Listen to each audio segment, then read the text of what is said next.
Shalom Bapak Ibu, kita mari merenungkan firman Tuhan, kita berdoa. Terima kasih Tuhan atas kesempatan lagi yang Kau rahmati, kami ada di hari ini. Kami mau menyambut hari ini dengan merenungkan firman-Mu Tuhan. Kiranya hikmat dan pengertian dari Roh Kudus menjadi bagian kami. Dalam nama Tuhan Yesus. Amin. Bapak Ibu, firman Tuhan kita terambil di dalam Pengkhotbah 9 ayat 12.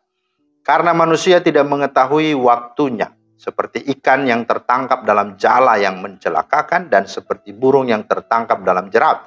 Begitulah anak-anak manusia terjerat pada waktu yang malang, kalau hal itu menimpa mereka secara tiba-tiba. Itulah firman Tuhan yang menjadi dasar renungan kita pada hari ini. Nah, tema kita hari ini adalah berlakulah bijaksana. Bapak Ibu, Saudara yang dikasih Tuhan, kehidupan di dunia ini adalah suatu misterius.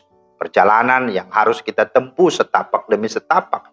Detik demi detik, jam demi jam, hari demi hari, minggu demi minggu, bahkan tantangan demi tantangan. Seperti seorang suhada atau para musyafir yang sedang menempuh perjalanan panjang dan melelahkan. Terkadang di tengah perjalanan ia harus berhadapan dengan penyamun yang mencoba menghadang dan mengancam. Ada ujian di sana, ada tantangan, dan ada pencobaan. Seperti yang dikatakan dalam bacaan kita hari ini, sebab manusia tidak mengetahui waktunya. Seperti ikan yang tertangkap di dalam jala yang mematikan, dan seperti burung yang terjebak di dalam jerat.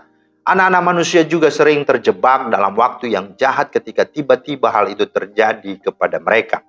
Oleh karena itu, Paulus dalam suratnya kepada jemaat Efesus, dalam Efesus 5:15 berkata, karena itu perhatikanlah dengan seksama bagaimana kamu hidup.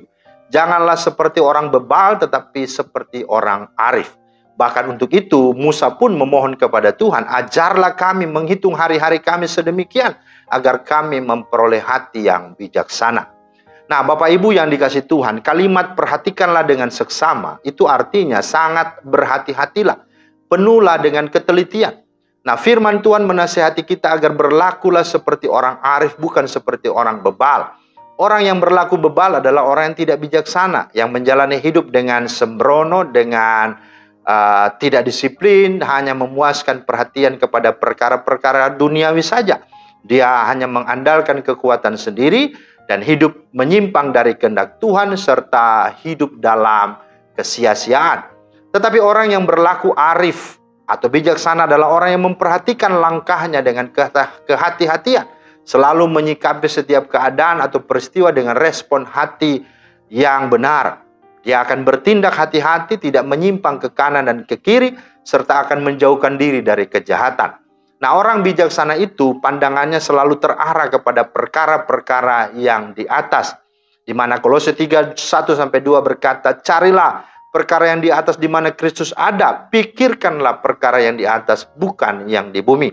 Sehingga orang yang bijaksana adalah orang yang tidak asal hidup atau tidak asal menjalani kehidupan. Tetapi dia adalah orang yang sungguh-sungguh cermat, memperhatikan segala kehidupan dengan seksama agar tetap hidup di jalan-jalan Tuhan. Ia akan menghargai waktu sebagai berkat yang sangat berharga dari Tuhan. Nah, menghargai waktu berarti menggunakan waktu dan kesempatan dengan sebaik dan sebijak mungkin. Nah, mengapa kita harus menggunakan waktu dengan sebaik atau sebijak mungkin? Karena dikatakan dalam ayat 16, hari-hari ini adalah jahat.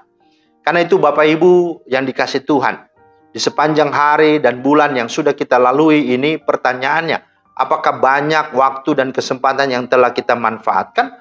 Atau malah ada banyak waktu dan kesempatan yang kita biarkan berlalu begitu saja tanpa arti, tanpa makna, tanpa ada manfaatnya. Jika Tuhan masih memberi kita kesempatan untuk menatap hari esok, maka inilah sesungguhnya waktu yang tepat untuk kita berlaku bijaksana. Kiranya Tuhan menolong dan memberkati kita semua. Amin. Terima kasih Tuhan atas firman-Mu, meteraikanlah di hati kami, sehingga kami sungguh dapat hidup bijaksana untuk boleh menjalani hari-hari yang Tuhan beri dengan kami berkemenangan dan memuliakan nama-Mu. Dalam nama Tuhan Yesus kami berdoa. Amin. Demikianlah firman Tuhan hari ini, kiranya menjadi berkat. Berlakulah bijaksana, Tuhan Yesus memberkati. Shalom.